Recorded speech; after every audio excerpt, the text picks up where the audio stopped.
Здравствуйте, вы смотрите новости на телеканале ТУВА-24. В студии Даржусат и коротко о главном. Решается вопрос о присвоении Кызылу почетного звания «Город трудовой доблести». В октябре Тува отметит 80-летие со дня добровольного вхождения ТНР в состав СССР. Формирование комфортной городской среды. Жители Тувы активно голосуют за будущее преображение республики. Сегодня региональное министерство культуры подписало соглашение о сотрудничестве с культурным фондом имени Кужугета Шойгу. В Тувинском политехническом техникуме обучаются 15 швей, которых ждет трудоустройство в швейную фабрику БТК Групп. Сегодня в Верховном Хурале состоялась очередная сессия. Ключевым вопросом повестки дня стало обсуждение ходатайства к президенту Российской Федерации Владимиру Путину о присвоении Кызылу почетного звания Российской Федерации «Город трудовой доблести». Айсу Мангуш продолжит тему. Хурал представителей Кызыла на основании ходатайств граждан и различных общественных объединений внес предложение о присвоении почетного звания Российской Федерации «Город трудовой доблести» городу Кызылу. На главный вопрос о том, что даст это звание столице, рассказал Аяс Лапсан. Для Кызыла это, конечно же, это статусность в первую очередь, то есть это отдание, так сказать, дани, соответствующее признание заслуг нашего города, да, значит, который внес вклад, значит, свой вклад, такой значительный вклад, значит, в разгром фашизма. Критерии для присвоения почетного звания включают в себя значительный вклад жителей данного города в достижение победы в Великой Отечественной войне, обеспечение бесперебойного производства военной и гражданской продукции на промышленных предприятиях, расположенных на территории города, с проявлением массового трудового героизма и самоотверженности. Швейный комбинат города Кызыла освоил производство полушубцев, лесозавод лыж, кожевенный завод лыжных ремней, кавалерийского снаряжения, валенок и сапог.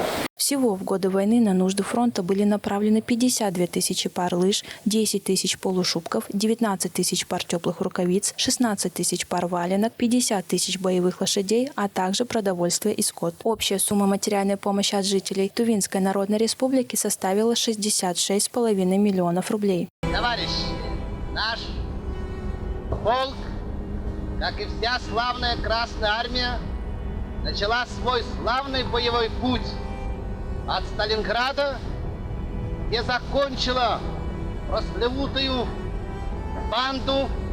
Трудовая доблесть и преданность идеалам защиты Родины – это ценности, которые унаследовались от предыдущих поколений и являются важными для укрепления государства и его обороноспособности. Почетное звание «Город трудовой доблести» подчеркивает важность трудового и гражданского подвига городов и их жителей в истории страны. Ходатайство будет отправлено президенту страны для дальнейшего принятия решения. Уже завтра члены правительства Тувы начинают встречи с населением, где представят отчет о деятельности в 2023 году.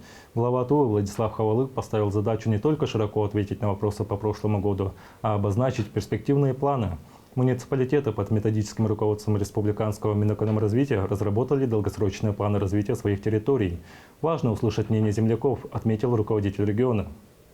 Люди видят практические результаты, которые мы достигаем благодаря национальным проектам президента, федеральным и республиканским программам. Это строительство новых социальных объектов, капитальный ремонт и модернизация существующих учреждений, реконструкция участков дорог и мостов. И сейчас многих интересует, а что будет дальше? Какие еще преобразования ожидают их села и районы? 23 апреля глава Тувы Владислав Хавалык выступит с отчетом о проделанной работе за 2023 год перед депутатами Верховного Хурала Республики.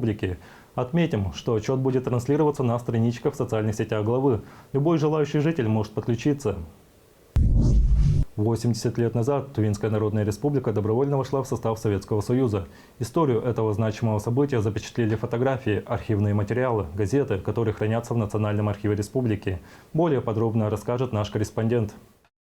В Национальном архиве хранятся уникальные документы о добровольном вхождении Тувинской Народной Республики в состав СССР. Еще до начала Великой Отечественной войны 26 апреля 1941 года правительство обратилось к Советскому Союзу с просьбой о принятии республики в ее состав. Однако в связи с вероломным нападением фашистской Германии на Советский Союз практическое решение этого вопроса было отложено. В годы Великой Отечественной войны ДНР оказала всестороннюю и мощную поддержку СССР в борьбе с фашизмом. Только уже на заключительном этапе Великой Отечественной войны в 1944 году вопрос о вхождении Тувы в состав СССР вновь был поднят. Была создана правительственная делегация в составе 3 человек. Эти 3 человека отправились с декларацией, которая была готова на Малом Хурале в Республике Тыва. Текст этой декларации имеется также у нас в архиве. Эта декларация открыто говорит о том, что Тувинская Народная Республика выражает свое желание вступить, так скажем, в дружественную семью Советского Союза. 11 октября 1944 года на заседании Президиума Верховного Совета СССР, которое вел Михаил Калинин, Салчак Тока зачитал декларацию о желании ДНР войти в состав СССР. Президиум Верховного Совета СССР 11 октября того же года издал указ о принятии Тувинской Народной Республики в состав Союза Советских Социалистических Республик. И эти моменты были запечатлены на фотографиях, которые хранятся в Национальном архиве. Это то историческое, то важное событие, которое мы в этом году отмечаем. 80 лет вхождения Тувинской Народной Республики в состав СССР. Но этот процесс вхождения, он не был случайным. Это был многовековой процесс сближения. Еще с 17 века Россия и Тува торговали на приграничных территориях. Сначала это были, конечно, такие небольшие какие-то торговые отношения, но мы всегда были соседями, поэтому вот в данном случае торговали. В XIX веке по Пекинскому договору русские торговцы получили легальный доступ в Туву. Далее началось активное переселение в Туву русских. Об этом свидетельствуют архивные документы. Именно с XIX века начинается такое активное переселение в Туву. И в начале XX века уже это протекторат России над Тувой. Это тесное уже очень сотрудничество, освоение Тувы, взаимовлияние. Далее 1921 год – это создание Тувинской Народной Республики. И вообще существование Тувинской Республики – это очень тесные экономические, политические и культурные связи ТНР и СССР. 13 октября 1944 года был принят указ Президиума Верховного Совета РСФСР о принятии Тувинской Народной Республики в состав Российской Советской Федеративной Социалистической Республики на правах автономной области с непосредственным подчинением республиканским органам. Добровольное вхождение Тувы в состав СССР было одним из последних крупных территориальных приобретений Советского Союза. К значимой юбилейной дате в Туве планируются масштабные мероприятия. Инна Клоян, Буян Мангуш, Азамат Ачур, телеканал Тува-24. В Туве продолжается онлайн-голосование за общественные территории, которые будут благоустроены в 2025 году по программе формирования комфортной городской среды президентского национального проекта «Жилье и городская среда». Насколько активно голосуют жители столицы и какой объект лидирует на сегодняшний день, расскажет наш корреспондент. Многие жители республики замечают, как благодаря федеральной программе формирования комфортной городской среды за последние годы меняются общественные пространства, будь то столица Тувы или отдельный муниципалитет. Программа реализуется в рамках национального проекта «Жилье и городская среда». Напомним, что президент России Владимир Путин в рамках своего послания сообщил о продлении до 2030 года всероссийского конкурса лучших проектов создания комфортной городской среды. Нам нужно создать современную среду для жизни, преобразить наши города и поселки. При этом важно, чтобы они сохранили свое лицо и историческое наследие. Обновление городской среды должно базироваться на широком внедрении передовых технологий и материалов в строительстве, современных архитектурных решений на использование цифровых технологий в работе социальных объектов, общественного транспорта, коммунального хозяйства. На всероссийский конкурс в этом году на голосование республикой вынесено 86 дизайн-проектов во всех муниципальных образованиях Тувы. 10 из них находятся на территории Кызыла. Какой именно проект будет в итоге воплощен в жизнь в 2025 году, зависит от самих жителей. Данные 10 общественных пространств, которые будут строиться на 2025 год, были предложены сами гражданами города Кызыла, активными гражданами, которые хотят в своем районе общественное пространство. Также Александр Ондар сообщил, что по городу Кызылу на данный момент лидируют 3 общественные территории. На первом месте скульптурный комплекс. Участникам специальной военной операции на набережной набрал более 5000 голосов. На втором пешеходный маршрут. На первом подъеме горы Дуге более 4000. И на третьем общественная территория на остановке номер 5 в микрорайоне левобережных дачных обществ более 3000 голосов. На данный момент голосов набралось 25 500 с лишним, и нам по городу Кызылу надо набрать 40 700 голосов. И также я призываю граждан активно проголосовать за город Кызыл, за общественное пространство, какие они хотят увидеть в городе Кызыле. По данным регионального Минстроя, на сегодняшний день абсолютным лидером голосования по всей республике выступает Зунхемчикский район. За объекты проголосовали более 20 тысяч жителей, что в 3 раза выше норматива. Более чем в 2 раза перевыполнили минимальную задачу в Барунхемчикском районе. На 3-е место в рейтинге поднялся Тандинский район, на 4-е Кахемский, на 5-е Тоджинский. Остальные муниципальные образования также демонстрируют хорошую динамику. В аутсайдерах пока остаются 2 самых крупных центральных муниципалитета Тувы – Кызылский район и столица республики. В этих муниципальных образованиях набрано пока чуть более половины от необходимого минимума голосов. Во время выборов президентских, программа федеральная, она не работала 2 дня, и из-за этого упущения тоже произошли, к сожалению. И мы сейчас активно работаем по общественным пространствам, по городу, где проходят спортивные мероприятия, по организациям. Наши волонтеры везде ходят и агитируют за общественное пространство. Если к вам подойдут за общественное пространство проголосовать, я вам предлагаю не бояться и активно просто выбрать за один из 10 пространств, выбрать и проголосовать. Напомним, что принять участие в голосовании может любой житель субъекта России старше 14 лет. Проголосовать за благоустройство общественного пространства можно до 30 апреля на сайте загородсреда.ру через платформу госуслуги, а также с помощью волонтеров, которые есть во всех муниципалитетах-участниках. Айдана Сенденма, Батырбазан, Ангар Кужгет, телеканал ТУВА-24. Центр организации дорожного движения Миндортранса Тувы планирует установить на аварийно опасных участках дорог регионального и федерального значения дополнительные камеры видеофиксации. После интеграции дорожных камер в программе «Комплекс Паутина» они начнут фиксировать такие нарушения ПДД, как, например, непристегнутый ремень безопасности, превышение скоростного режима, выезд на встречную полосу, использование телефона при езде и так далее. На приобретение и монтаж оборудования из республиканского бюджета выделено порядка 32 миллионов рублей. Как уточнили в Центре организации дорожного движения, камеры будут установлены на региональных дорогах Кызыл-Сарыксеп, Кызыл-Карахак, Кызыл-Байхак и на 935-м километре федеральной дороги Р-257 Енисей у села Арык-Узу в Улухемском районе. Кроме этих участков предстоит установка оборудования на подъезде к озеру Дусколь. Работы будут выполнены до июня. За 2023 год в результате совместной работы камер фиксации и в систему Паутина было вынесено 180 409 постановлений об административных правонарушениях на более чем 123 миллиона рублей. В бюджет республики поступило более 93 миллионов рублей. Сегодня в столице Тувы было подписано соглашение о сотрудничестве между Культурным фондом имени Кужугета Шойгу и Министерством культуры республики. Какие совместные работы будут проводиться между сторонами, расскажет Инна Клоян.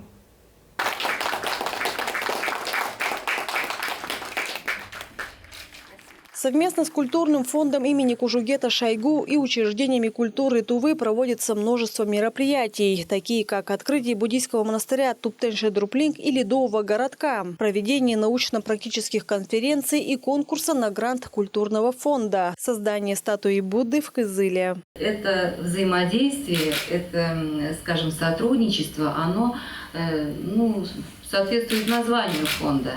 Иначе быть не может, потому что мы должны сотрудничать как с Министерством культуры, с нашим архивом, со всеми, скажем, учреждениями, которые помогут развитию республики, развитию культуры, сохранению истории нашей. Официальное соглашение дает обеим сторонам еще больше плотно сотрудничать и развивать культуру в целом. 2024 год насыщен значимыми юбилейными мероприятиями. За прошедшие 100 лет многие талантливые артисты и мастера искусства Тувы сумели достичь мирового признания и уважения за свое творчество. Также в текущем году продолжается конкурс на грант Культурного фонда фонда на создание музыки мюзикла по мотивам тувинских народных сказок об Оскусоле. Это очень важное событие для республики, потому что этот мюзикл, он будет первый в нашей республике. И, в общем-то, мюзикл по национальным сказке, по мотивам сказки, он будет, наверное, одним из первых среди вообще регионов, потому что нигде такого нет. У нас планируется в течение этого года еще конкурс по нашему семитомнику, по знанию истории, по знанию среди школьников, знанию истории о вхождении нашей республики в состав Советского Союза. И вот эти знаменательные даты мы обозначаем нашими совместными мероприятиями. Я думаю, что наше сотрудничество будет продолжаться и будет продолжаться плодотворно. Стороны будут развивать свои отношения в соответствии с законодательством Российской Федерации, основываясь на принципах доверия, партнерства, уважения, обоюдной ответственности за выполнение положений соглашения. Я считаю, это очень важный документ, важное событие, потому что мы культурным фондом имени Шойгу уже давно работаем, с прошлым году и позапрошлым уже работаем, разные проекты были. Даже, скажем, в прошлом году мы проводили в Москве Дни культуры Тувы, тоже также по содействию культурного фонда совместно, Департамент культуры Министерства обороны мы вот это делали. Также сторонами планируется проведение 105-летия со дня создания института пандита Камбыламы в июне. Во время осенних каникул в октябре-ноябре запланировано проведение республиканского гуманитарного конкурса среди учащихся образовательных организаций региона «Умники и умницы», посвященного антологии Уренхай Тывадептер, отметили в Минкультуре Тувы. Инна Клоян, Буян Мангуш, Азамат Ачур, телеканал Тува-24. Старший лейтенант 55-й гвардейской бригады, Герой России Чалым Чулдумол будет участвовать в предварительном голосовании «Единой России». Главная цель внутрипартийного отбора – выявить сильнейших участников для последующего выдвижения их кандидатур на предстоящие осенние выборы. Сегодня он предоставил Организационному комитету все необходимые документы. Подробности в сюжете далее. В марте этого года произошло еще одно радостное и значимое событие для жителей всей республики. Стало известно, что в Туве еще один наш земляк, военнослужащий 55-й гвардейской бригады Чалым Чулдумол, пополнил ряды Героев России. Известно, что 15 декабря 2023 года в районе населенного пункта Водяное он одним из первых обнаружил 5 автомобилей противника. Принимая быстрые и грамотные решения, лично возглавил группу истребителей автомобилей и выдвинулся в направлении обнаруженной вражеской техники. Точными выстрелами из гранатомета уничтожил противника и, сменив позицию, устранил второй автомобиль. Оставшийся личный состав, находившийся в машинах, начал вести прицельный огонь по позициям. Герой России занял удобную позицию, распределил подчиненных и прицельным огнем подавил силы врага. Лично из стрелкового оружия сокрушил около 10 вражеских боевиков. Смелые и мужественные действия офицера позволили выполнить поставленную боевую задачу. Сегодня подал документы для участия в предварительном голосовании «Единой России». Своими глазами видел, как «Единая Россия» активно участвует в гуманитарной миссии в зоне СПО, проводит большую работу по поддержке военнослужащих и их семей. Поэтому принял такое решение. Руководитель регионального исполнительного комитета партии Айдыс Оржак лично принял документ от Героя России Чалыма Чулдумола и поблагодарил за участие в предварительном голосовании. Также подали документы очень многие наши участники предварительного голосования, в том числе как раз сегодня пришли их участники боевых действий, в том числе это Чулдумол Чалым, у нас является Героем России. Тоже объяснили им процедуру самого голосования, правила подачи документов на процедуру нашего предварительного голосования. В том числе также отмечу, что им добавляется нашим участникам специальной военной операции, получают дополнительно 25% голосам, набранных по итогам процедур нашего голосования. Отметим, что кандидатами могут стать граждане Российской Федерации, обладающие избирательным правом, не имеющие судимости и не состоящие в других партиях. Также кандидаты не должны иметь счетов в иностранных банках, иностранных финансовых инструментов и прочих активов за границей. На прошлой неделе в поселке Холоксы Чедыхольского района состоялась торжественная церемония сдачи в эксплуатацию двух 18-квартирных домов на улице Первомайской, построенных по программе переселения граждан из непригодного для проживания жилья в рамках национального проекта «Жилье и городская среда». Счастливых новоселов со знаменательным событием поздравил вице-премьер Олег Лукин и передал им ключи от благоустроенных квартир. В рамках нацпроекта в Туве уже успешно завершена республиканская адресная программа по переселению граждан из аварийного жилищного фонда на 2013-2015 2022 года и региональный проект обеспечения устойчивого сокращения непригодного для проживания жилищного фонда на 2019 и 2023 годы. Новые квартиры получили более 6 тысяч жителей аварийного фонда, признанного таковым до 1 января 2012 года. Для них было построено и введено в эксплуатацию 54 многоквартирных дома. В ближайшие годы, отмечают Минстрое, предстоит переселить еще более 1200 человек в Кызыле, Чадане, ПГТ Кахем, селах Байкак и Хандагайта в поселке Хубуаксы. В рамках государственной программы «Содействие занятости населения Республики Тыва» ежегодно предусмотрены финансовые средства для поддержки населения в области обучения, профессионального развития и повышения квалификации. Эта программа играет важную роль в создании благоприятной среды для трудоустройства граждан и развития их профессиональных навыков. Так, в политехническом техникуме Кызыла обучаются 15 швей, которых ждет трудоустройство на швейную фабрику БТК Групп. Более подробно смотрите в сюжете далее.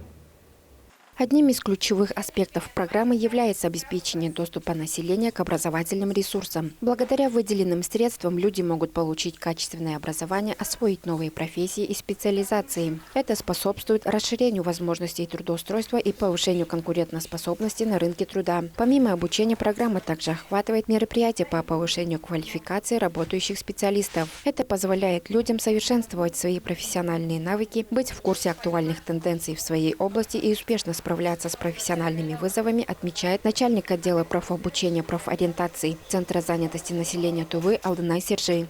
На сегодняшний день у нас в политехническом техникуме по заказу инвестиционного проекта от работодателя БТК Групп организовано обучение в количестве 15 граждан по направлению швеи.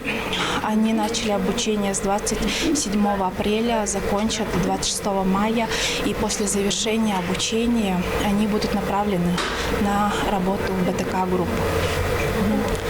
Также служба занятости населения Республики Тыва принимает заявки от работодателей для организации обучения необходимых работников и закрытия актуальных вакансий. Обособленное подразделение БТК Групп в городе Кызыле является высокоэффективной производственной сетью, обеспечивающей весь цикл изготовления одежды. Раскрой, пошив и финальную обработку готовых швейных изделий различной степени сложности и конструкции. Продукция БТК Групп включает профессиональную, форменную, специальную, повседневную и одежду для активного отдыха, также отшивает трикотажные изделия для нужд Минобороны России в рамках государственного заказа. Нам необходимо сотрудников швей необходимо на производство, для расширения производства, для того, чтобы в городе Кызыле могла построиться швейная фабрика. Для этого нам необходимо, чтобы техникум обучал для нас людей. Обязательно, чтобы у нас были свои швеи, свои работники. Второй участок у нас работает, график 2-2.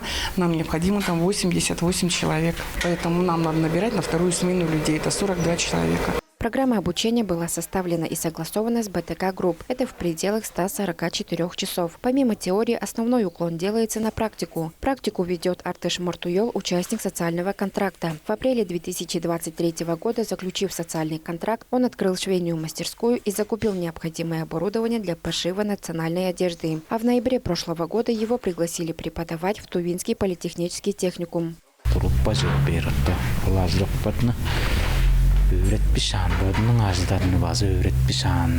Данной группе в первую очередь я передаю свой опыт, чтобы после завершения обучения получились готовые специалисты и мастера своего дела. Учу их всему необходимому, например, как быстро менять нитки на промышленных швейных машинах. Также мы проходили кройку и пошив национальной безрукавки. Думаю, все эти знания пригодятся им для дальнейшего личностного развития. После завершения обучения слушатели курса получат свидетельство. Перед началом курса на швейной фабрике БТК Групп прошло массовое собеседование с кандидатами, которые откликнулись на вакансию предприятия. Каждого кандидата оценивали по умению работать на промышленной швейной машине. В результате отбора 15 человек были направлены на прохождение специальных курсов. Одна из них – Альбина Деспижек. Здесь очень интересно учиться. Пришла целенаправленно, потому что у меня есть дети и планирую также передать полученные знания своим детям. На курсах научилась шить наволочки, постельное белье и, самое интересное, национальную одежду. Также нам рассказали об основах работы со швейной машинкой, о тонкостях работы на крупных предприятиях. Благодарна за возможность обучиться. Желаю дальнейших успехов нашей группе. Отмечается, что обучающие курсы бесплатны для граждан согласно республиканской программе содействия занятости. С гражданами, которые трудоустроятся на предприятии и являются малоимущими, будет заключен социальный контракт по направлению поиск работы. В течение первых 3 месяцев они будут получать сверхзаработной платы по 17 013 рублей. В Доме народного творчества состоялся вечер памяти талантливого сына тувинского народа Салима Сюрюнова, посвященный его 100-летнему юбилею. На мероприятии побывала наша съемочная группа. Имя Салима Сюрюнова навсегда связано с воспеванием родной Тувы, созиданием ее природы и исследованием внутреннего мира человека вне зависимости от социального статуса. Перу народного писателя принадлежат более 20 книг. Теплыми воспоминаниями о нем поделилась племянница. Он очень скромный, добрый и, конечно, умный. Он так любил свою родину, особенно где он родился. На выставке были представлены книги из личной библиотеки писателя с его автографами и рукописными отметками, а также аудиокниги по литературным произведениям Сюрюнова, фотографии из личного архива, медали и ордена. К столетию народного писателя, поэта, переводчика Салима Садзыговича Сюрюнова Тувинская республиканская детская библиотека имени Корнея Ивановича Чуковского представила книжную выставку книг из личной библиотеки писателя. Личная библиотека писателя была передана в 1995 году его женой Ахтуй Хуртезиновной. Всего в библиотеке 241 книга. Именем народного писателя Тувы Салима Сюрюнова названа Центральная районная библиотека в поселке Кызыл-Мажалы, откуда он начал свои первые шаги в творческой жизни. Первые стихи были опубликованы еще в 1946 году.